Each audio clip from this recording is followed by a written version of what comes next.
everybody, welcome to Hillbilly Herpetology. I'm Webb, this is Buck. Get stuck. So today we're going to be doing a video on Rattus, or the rats. Pretty easy scientific name, guys. So these guys are just your common everyday rats, but they have some different genes to them that we'll talk about. We're going to talk about what to feed. We're going to talk about do's and don'ts when it comes to breeding if you want to breed a successful pet line. We're going to talk about all this stuff, so let's give it a go. Alright, so care on the rats is going to be fairly simple as it can be. They'll eat just about anything. You want to make sure they're having a good amount of protein. You don't want to give them too much fat.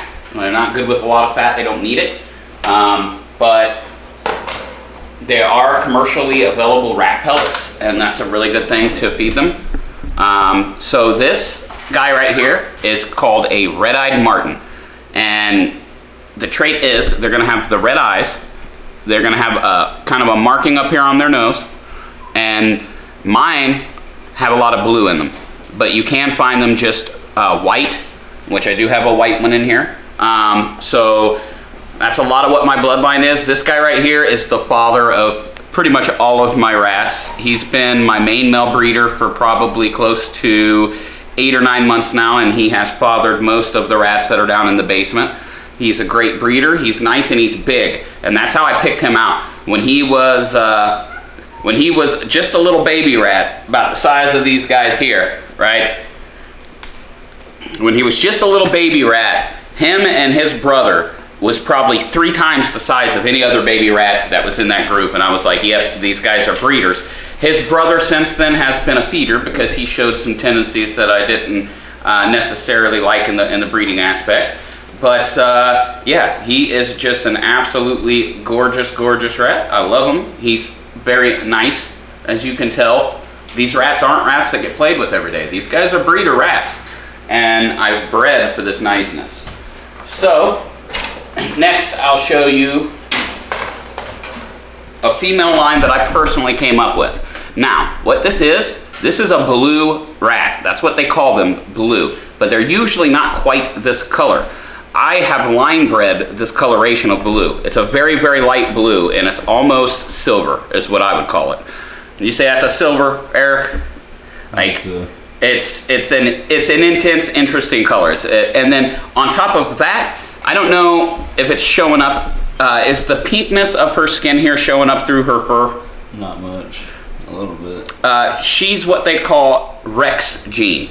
So she has one of the Rex genes. If she had a double Rex gene, it'd be coming off in patches. But that pretty much just means that her hair has a little bit of a curl to it, and that if I breed her with more of the Rex gene, that she will end up having possibilities of having offspring that have hairless. Now this is a double Rex gene. Throughout this thing's life, it will lose patches of its hair, and the way you can tell it has the double Rex gene, look at those whiskers. Do you see how curly those whiskers are? Normally they would be straight on a rat, but these are curly. So this is a Rex rat. And another thing that I want to point out is there's 2 different placements that you can have with the ears on a rat. You can either have them on top of the head, or you can have them on the sides of the head like this. And when they're on the sides of the head like this, these are called Dumbo rats, after the elephant. So, commercial food that you can get for them, they also do really well on a diet of greens, fruits, mostly just fruits and veggies, and boiled eggs. That's another really good diet if you want to go the natural route with them. You can totally do that, and they'll do just fine with that. I've heard of people feeding them just dog food. There's a lot of different things you can feed these guys to keep them healthy.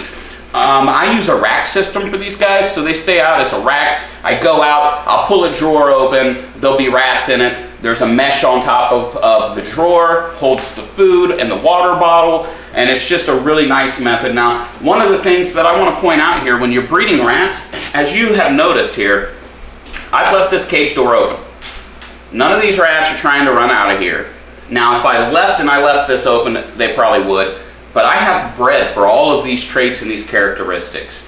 Whenever you're breeding rats, You don't want to breed a rat that is feisty and aggressive and bitey.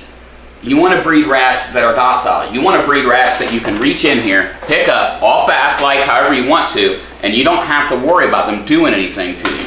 This is one of my female red-eyed martins that's mostly just all white. You can see she's got a little bit of silver streaks in her hair, but this is what a white red-eyed martin looks like. It's not albino.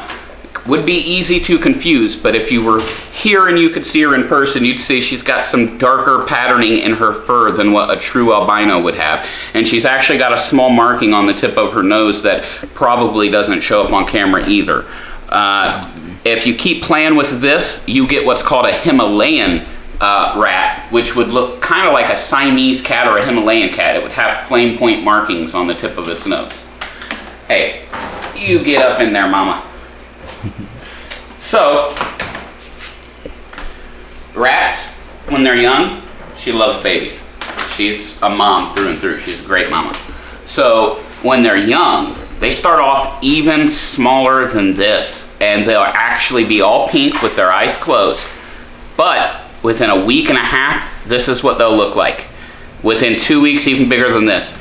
Within a month, they can start breeding, but it's better to wait a little bit longer. But that's just how fast a rat's life cycle is. Now, the only bad thing about rats, if you're keeping them as a pet, in my opinion, two bad things. One, these guys are a pain in the butt to clean up after, okay? So just the care in general, like, it's easy, but it's a lot. They poop a lot, they pee a lot, they eat a lot, okay? So all of these things are true with these guys. And then the other bad thing about them, in my opinion, is their lifespan is 1.5 to 2 years on the long end. So you get these things, you get attached to them because they are smart creatures and they are a lot of fun. And then you have them for a few years and they're gone. But I guess you could look at it on the bright side and say, you know what, that means that I can have a ton of rats in my life, even only having one at a time. So this is just another gorgeous example of a young red-eyed martin. And I really just love the way these things look. They're beautiful. I'm glad I got into them. But another thing that I want to mention, since we're talking about the red-eyed martins, so when I found these guys and they were part of a deal that I got for a rat rack. He just threw some of these guys in, and I said, okay, I'll take them. So I brought them home and I put them with my colony to start breeding, and I'll be darned if my whole colony just didn't go into chaos. I had adult rats eating baby rats and all kinds of craziness that I wasn't used to dealing with. And what happened was I messed up the balance of my colony by adding more rats into it. So you don't ever want to do that. That's not a good thing. You can add a rat and breed it into your colony for new blood by simply bringing a rat, breeding it with your male, your female, depending on what you want to do there. Bring in one rat, bring in a couple rats. Don't bring 15, 20 rats in. Don't upset the balance of your colony. And trying to think of some other things here. When it comes to breeding, don't be upset if the first litter or two of babies your rat ever has ends up eating them. That's where a lot of people just quit. They breed the first time, it eats the babies. They breed the second time, it eats the babies. They're like, breeding rats is too hard. No, it's actually really easy. You just have to give it the time for it to pan out. They're gonna eat. They're gonna eat their babies. They're gonna take a few times of breeding to figure it all out. And then after that, most of them will become good moms. But I will say this: die hard fast rules with having a rat colony. One, if they bite you, you have got to call that animal, because biters breed biters. Two, if they chew, you have got to call that animal. Chewing in rats is a learned behavior, and if one of them start doing it, the other ones will start doing it, and they will chew through everything you put in there. Three, if you don't have a rat that's a good mother by the time she's had several litters, you should probably call that animal. She's probably never going to make it into being a good mom, especially considering they have a year of breeding available in their lifespan. After that, you know, they're not good for breeding too much anymore. They won't have very many babies. So it can be difficult for some people going into this that have a heart for these animals, because you are going to have to euthanize some of them throughout the breeding process in order to breed the best of the best. But at the same time, when you're sitting here and you're looking at the splendor of these animals that you've bred, and you know that it was all of your painstaking work and effort and doing that and picking the best of the best and getting the beautiful quality of these animals that we have here, it was all worth it. So once again, comments, questions, concerns in the comment box below, and just let me know if y'all enjoyed learning a little bit about the rats. I really hope y'all did, and we will be back soon for another episode of Hillbilly Herpetology.